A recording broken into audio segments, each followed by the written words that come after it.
Здравствуйте, друзья! Вы смотрите канал Водопроводные фильтрационные системы. С вами я, Гога. Тема сегодняшнего видео будет такова. Многие подписчики, многие зрители довольно-таки скептически отнеслись к тому, какие показатели я озвучивал, показатели ТДС-метра для водопроводной воды, которые есть в водопроводной воде в той местности, в которой я живу. И вот сегодня я решил снять видео, где наглядно хочу продемонстрировать, что да, на самом деле такая вода может течь из водопроводного крана.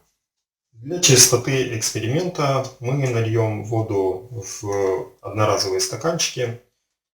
В этот я налью водопроводную воду. В этом стаканчике налита вода из обратного осмоса, который фильтрует вот такую воду, которая находится в водопроводе. Так, наливаем водопроводную воду.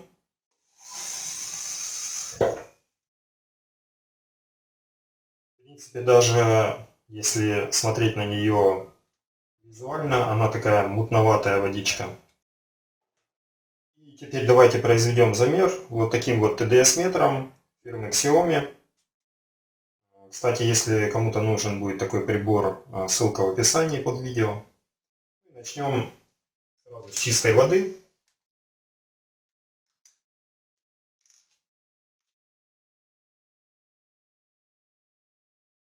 Опускаем ТДС-метр.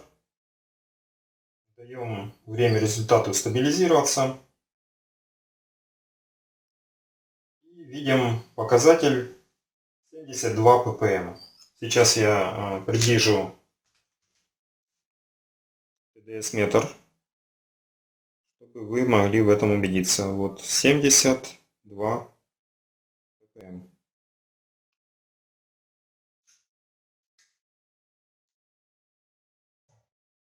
Теперь давайте замерим водопроводную воду. Посмотрим, какой результат будет здесь.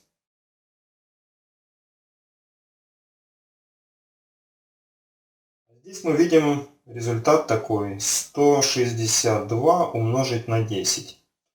Поскольку шкала в этом приборе она только на 3 цифры, то есть на 3 ноля здесь идет, максимум до 999, то если результат больше 999 ppm, он просто умножается на 10.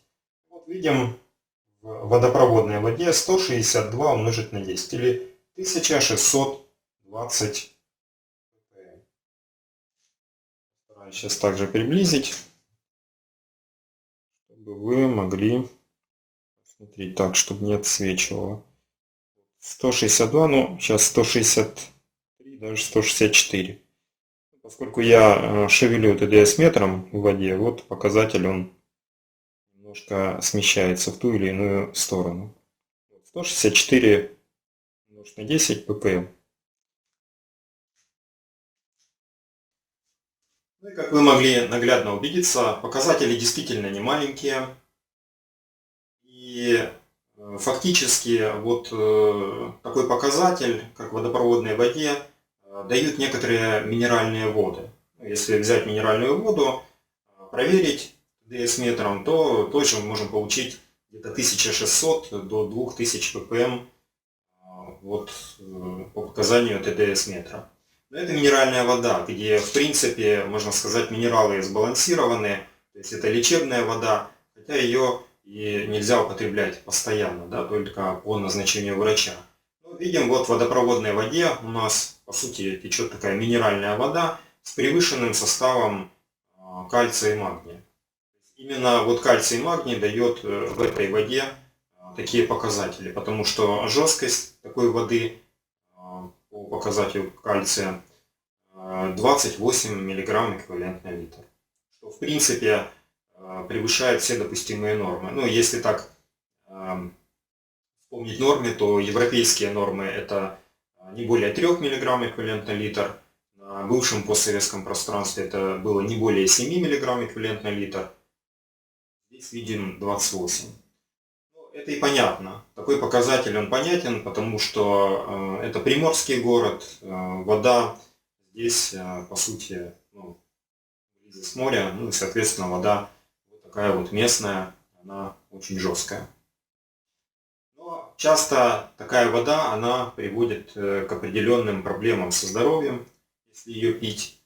Я говорю именно тем скептикам, которые считают, что воду фильтровать не нужно, что она будет мертвая или еще какая-то. Ну, мы видим, что как раз после такой воды, если ее употреблять постоянно, можно действительно стать неживым. И в принципе вот показатель 75 ppm, 74 ppm, исходящий показатель в обратном осмосе, это довольно-таки хороший показатель. Это будет свидетельствовать о том, что осмос работает. То есть, согласитесь, снизить с 1650 ppm до 75 это нормально. Хотя, если, конечно, у кого-то в воде водопроводной 125 ppm, и осмос будет показывать на выходе 75 ppm, это будет свидетельствовать о том, что мембрана не работает. Судить о работе мембраны можно как раз вот по разнице между вот этими двумя показателями. То есть разницы показателя входящей воды и исходящей воды. Ну, соответственно, чем ближе эти показатели, то есть исходящая вода чистая приближается к параметрам входящей, тем, значит, понятнее, что мембрана обратного осмоса вышла из строя и не работает. Хочу еще вам продемонстрировать наглядно, к чему приводит такая вот жесткая вода. Например, хочу показать вот посуда, в которой варятся яйца. Скажем так. Вот несколько варок приводят к таким последствиям, что образуется вот такая вот накипь. Соответственно, такая же накипь образуется и на нагревательных приборах.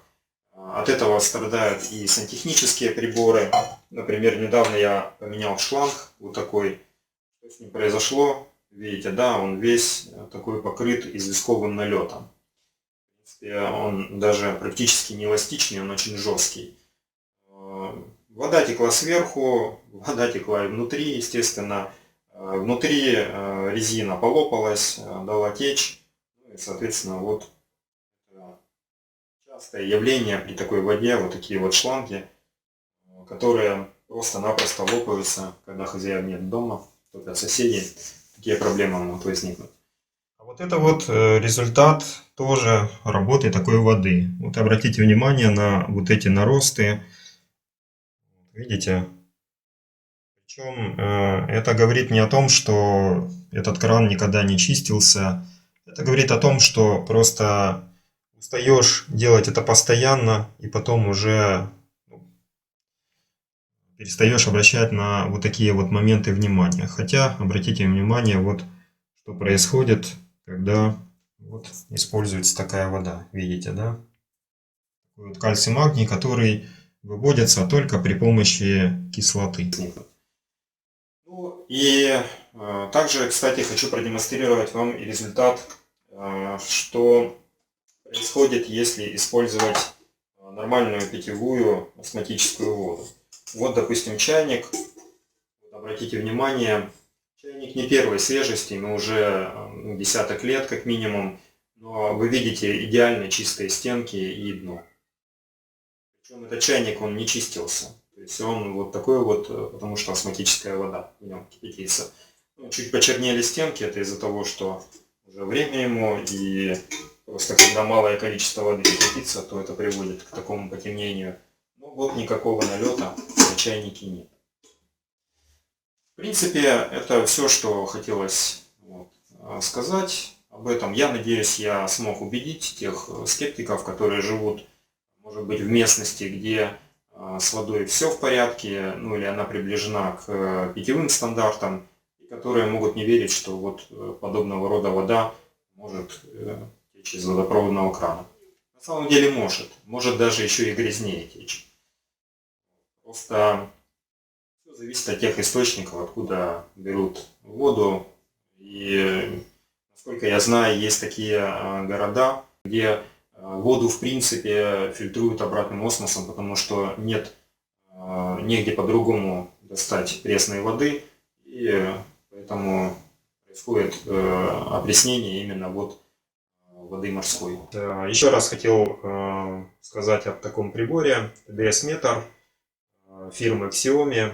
Очень качественный и хороший прибор. Если кому-то необходимо купить по нормальной цене, ссылка будет в описании. В принципе, как я уже сказал, все, что я хотел показать, я показал наглядно. Надеюсь, скептически настроенные граждане, они больше не будут так скептически относиться к моим словам. Ну и что хочется вам пожелать? Пейте чистую воду.